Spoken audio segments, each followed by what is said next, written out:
unpack. We unpack. We unpack. Coming to you live. Boxingego unpack. Yeah. We unpack. We unpack. We unpack. Coming to you live. Team Bivol said that Dmitry Bivol wants to rematch Canelo at his undisputed weight, where he has all the titles, which is 168, which would require Dmitry Bivol of Russia to move down. That's what I'm gonna talk about in this video. What up, Fight World? It's your boy Ego, and I'm back with some more boxing. So it looks like Vadim Kornilov, who is the manager of Dmitry Bivol, he did an interview with Little Giant Boxing. This is what he said. Quote, "It doesn't make a lot of sense for them. He was talking about fighting Bivol in May, then he decided to fight John Ryder. Now he's talking about fighting Bivol again. Canelo could say we wanted to fight, but they didn't want to accept the terms. Bivol already beat him, so he's not really motivated. So they have to meet certain terms that we're asking for. One of those terms is Dmitry Bivol wants to fight Canelo at 168. It's enticing for him to put all his titles on the line, and he doesn't want any more excuses. Bivol wants it to be a fight where there are no more excuses." Wow. So I don't know if you believe me now, but I told you the era of Canelo was over. And I also said the walls are closing in on Mr. Saul Canelo Alvarez, as you can see. So with this new news from Dmitry Bivol's manager, he's saying that he wants to come down in weight and fight Canelo for all the titles of Undisputed. Now, I'm not a boxing historian, Emmanuel Stewart, Burt Sugar, Customato, so you guys can correct me if I'm wrong.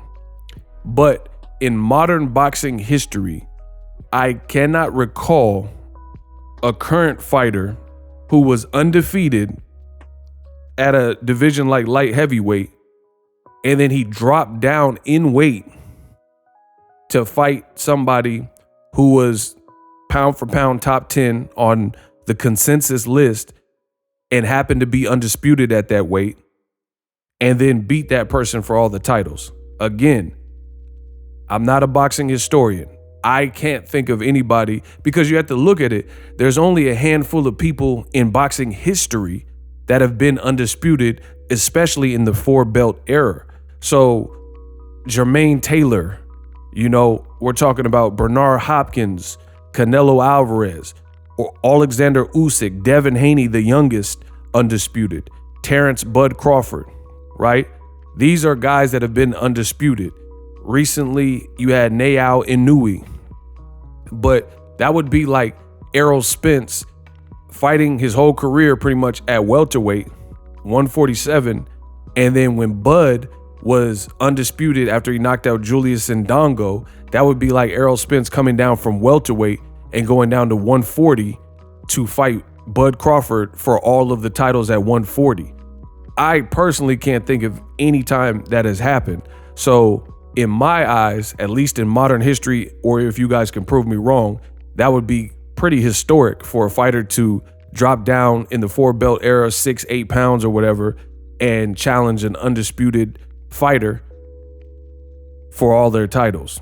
Now, I truly believe, and I'm going to give you my thoughts on this now, I truly believe that Bivol, he would want to do that to further embarrass Canelo, because Canelo, one, lied and said he thought he won the fight, which I don't see how he could, like, you know, everybody who's competed and is a competitor, you truly know in your heart of all hearts when you win and when you lose, you know what I mean? And that fight wasn't even particularly close, so I can't see how Canelo would have truly believed that he beat Dmitry Bivol. Yeah, he was getting, like, he almost got skunked. You know, you damn near could give every round to Bivol. So I don't believe that. So first of all, Canelo lied. So to me, that's delusion or denial. And then his fans, I don't know if Canelo necessarily did it. Actually, I think he did in interviews, but I know for sure his fans came up with the excuse, oh, he tried. Oh, no, he dared to be great. Oh, this wasn't his real weight class. He tried something. Your favorite fighter didn't do this and wouldn't try it. Well, you can't have it both ways. You can't say I'm daring to be great and then come up short. And then now all of a sudden people are supposed to feel sorry for you because you took a challenge and it was a bridge too far. That's not how that works. That's like if you're trying to pass the bar or pass some kind of test and you said you study for it and then you fail the test.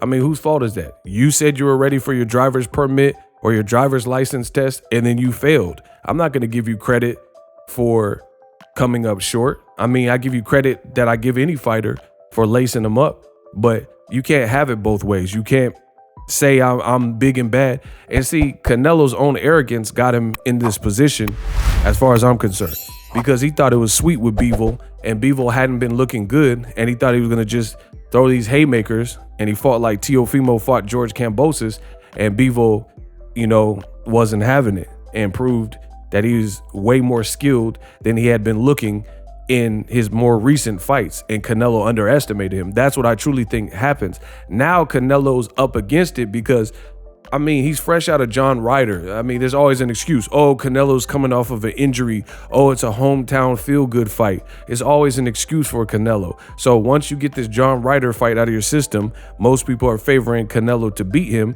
Then guess what? It's only top dogs that people are going to want to see you, an established name, fight. People don't want to see you fight more British fighters who, you know, have 5 losses and 2-year layoffs and coming off losses and stuff. It's not going to be accepted. Canelo, his whole fan base will disintegrate. Just like when Thanos snapped, that's what's going to happen to Canelo's fan base, because people are going to grow tired of it. We've seen this charade before. We've seen you beat up a bunch of British fighters. Now you have Dmitry Bivol, who's applying even more pressure by saying that he'll come down a weight class just so there's no excuses, or at least Bivol's not saying it, but his representation is saying it, which to me is just as good. Because, I mean, why would he be saying this? Why would you be advising or managing someone and you just made something up that they never said? So it doesn't look, this is coming from his team, so I'm going to take it for what it is. So that's a bad look. Bivol's really that dude. Like, he really wants to prove it. And again, if that goes down, that's going to be bad for Canelo should he lose, because if he loses, one, he'll no longer be undisputed with all the belts. And then you absolutely have no excuse to have lost the fight, because you can't say I dared to be great, because if you're good enough to get all the belts at undisputed, even though we know he entered the division and fought for vacant belts and fought only white fighters to get his title, and only certain level guys, you know, outside of Caleb Plant, you know what I mean? So you took fights that there was no question that you would pretty much win most of those fights outside of Caleb Plant, right? And then now you can't, you know, you're gonna have nowhere to hide for cover if you lose to Bivol at your quote unquote natural weight. You chose to move up from 160 instead of fighting Boo Boo Andrade and Jamal Charlo. You chose not to fight David Benavidez and some of these other options. You moved up to light heavyweight, lost. And then now if he does fight you at 168, my only hope is that Bivol can make the weight with no adverse problems, because I know he said he was willing to make the weight, but it was years ago. So who knows, you know, when you hit that 30 mark, who knows if your body can tolerate a weight cut and, you know, maintain the strength. So I know Bivol's being ambitious, but I sort of don't like it. And I personally would prefer it at the 175 weight. But, you know, I understand where Bivol's coming from too. He doesn't want no excuses. He doesn't want people to say he was this giant and Canelo dared to be great. So he's trying to eliminate all that. So either way, the pressure's on Canelo. I'm the best in the business, and I'm out. Introducing Super Thanks. Right here on the official Boxingego YouTube. Super Thanks allows you, the viewers, to show a little bit of extra gratitude, which enables me as a full-time content creator to push out the content you need in the world of boxing. Underneath all the videos, you will see a heart with the $sign in it. You can enter any amount that you find suitable as a super thanks. A brand new interactive and colorful way to get your comments highlighted and noticed by not only myself, but other people on the YouTube platform. Super thanks, a unique and cool way to show and applaud us full-time content creators. Hopefully you guys enjoy the content. Super thanks. The future is now. The Hibernation 5s by Kenichi Bear.